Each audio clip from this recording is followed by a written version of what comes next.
Well, tens of thousands descended on the nation's capital this weekend to commemorate the 50th anniversary of the March on Washington.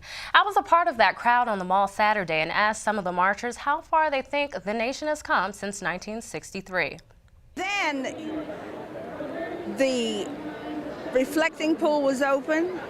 People were as full as they are now. There were just as many people. Albertina Lane describes the first March on Washington that happened 50 years ago. That the podium was filled with all of our great speakers. It was a time when Lane and at least 200,000 other activists marched for jobs and freedom. Lane vividly recalls Dr. Martin Luther King Jr.'s "I Have a Dream" speech that capped the historic event. It was momentous. It was unbelievable. He stood there and he just spoke, and it just, the emotion, and we were filled with so much pride.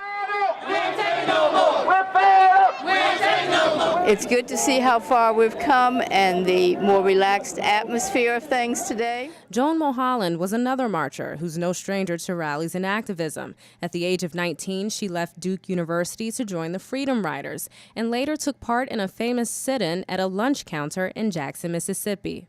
I was pushed around,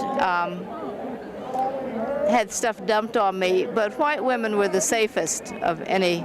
The chauvinist, violent segregationists were least likely to attack us, but verbally, I was called every name in the book and some new ones. Lane and Mulholland agree that progress has been made over the last 50 years, but say more needs to be done.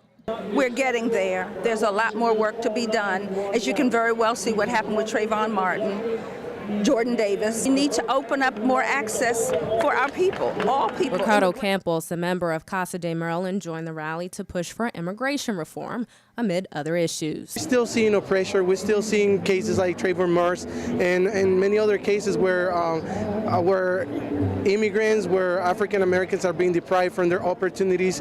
And this just reminds us how important it is to keep fighting and keep mobilizing. Chevelle Foster says the fight for employment opportunities is ongoing as well. I think jobs are still very important in our community. When you hear sort of the jobless numbers and certainly how it impacts our youth and those that are graduating from colleges, that's still very important.